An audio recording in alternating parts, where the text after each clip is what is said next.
कुछ मंत्र पढ़े तो उस गुफा का दरवाजा अपने आप खुल गया। वो सभी लोग विलाप करते हुए गुफा में दाखिल हो गए। बाहर से छोटी सी दिखने वाली गुफा भीतर से बहुत बड़ी थी। भीतर जलती हुई मशालों से गुफा अंदर से बहुत गर्म थी। काले कपड़े पहने हुए अंजलि को तेज गर्मी लगने लगी। ये देख महिलाएं मुस्कुरा रही थी और उन्होंने एक एक कर अंजलि के शरीर के वस्त्र हटाने शुरू कर दिए। अब अंजलि के शरीर पर केवल एक टॉवल जैसा एक कपड़ा लटका हुआ था जो उसके शरीर को ढक रहा था। माँ, ये सब क्या हो रहा है? चुप रह, ये पूजा केवल एक ही वस्त्र में की जाती है। वो सभी अंजलि का हाथ पकड़ के गुफा के अंदर जाने लगी। वहां पर एक दिया जल रहा था और सामने एक शैतान की मूर्ति थी। मूर्ति के ऊपर एक कलश में से खून बह रहा था। खून से उस मूर्ति का निरंतर अभिषेक चालू था।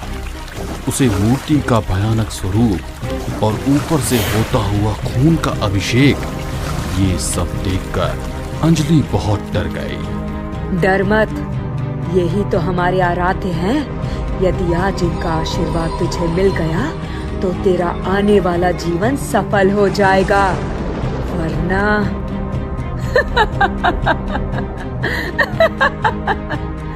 आज इस पूजा के बाद तू जो कुछ भी इनसे मांगेगी तुझे अवश्य मिलेगा। चलो, मध्य रात्रि का पाठ शुरू हो गया है। इससे पहले कि सुबह का 4 हो जाए हमें यह पूजा खत्म करनी होगी।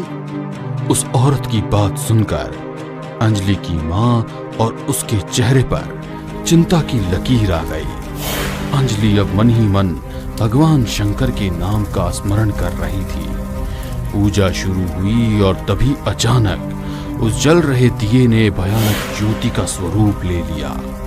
ये देख सभी महिलाएं खुश हो गई। गुफा के बाहर जानवर जोर जोर से रो रहे थे। मासूम अंजलि पूरी तरह शैतान की माया में डूबी हुई उन औरतों के इशारे पर पूजा कर रही थी। उसके चेहरे पर डर और बढ़ गया था। अब वो जोर जोर से भगवान का नाम लेने लगी। ओम नमः शिवाय, ओम नमः शिवाय। हे ईश्वर, अब तुम ही रक्षा करो। अंजलि, बंद करो, उनका नाम लेना बंद करो। हमारे आराध्य केवल और केवल एक है, वो है शैतान, और वो ही सूर्य कुंड की रक्षा करते हैं। सूर्य कुंड की तो क्या, पूरे विश्व की रक्षा केवल और केवल महादेव करते हैं। आप लोगों के कहने पर मैं इस पूजा में तो बैठ गई, मगर अब मैं इस पूजा को और नहीं करूंगी। ए लड़की, पागल मत बन। 2 दिन शहर में क्या रह ली? अपने आप को पता नहीं क्या समझ रही है। शहर की हवा लग गई है तुझे। चुपचाप से बैठ, पकड़ो सब इसे, ये यहाँ से बाहर ना निकल पाए। इस पर अभिषेक का एकत्रित खून डालो। जैसे ही उसने अंजलि को पकड़ने के लिए कहा, 2 औरतों ने अंजलि को कसकर पकड़ लिया और 2 औरतें पास में एक बाल्टी में रखा हुआ खून लेकर अंजलि का उससे स्नान कराने लगी। जैसे ही अंजलि का स्नान पूर्ण हुआ, मूर्ति में से एक रोशनी निकलकर अंजलि के गर्भ में समा गई। शैतान की जय हो, सूर्य कुंड के महाराज की जय हो। शैतान की जय हो, सूर्य कुंड के महाराज की जय हो।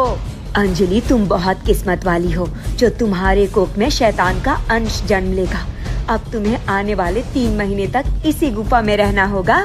इस नियम को अच्छी तरह अपने पल्लू में गांठ बांध लो। 3 महीने तक यदि इस गुफा से बाहर निकली तो तुम्हारे साथ साथ शैतान का कहर पूरे गांव पर टूटेगा। मैं नहीं मानती इन सारी बातों को, और ना ही 3 महीने तक किसी के अंश को अपने कोख में रहने दूंगी। मेरी कोख से शैतान का नहीं बल्कि इंसान का अंश ही जन्म लेगा।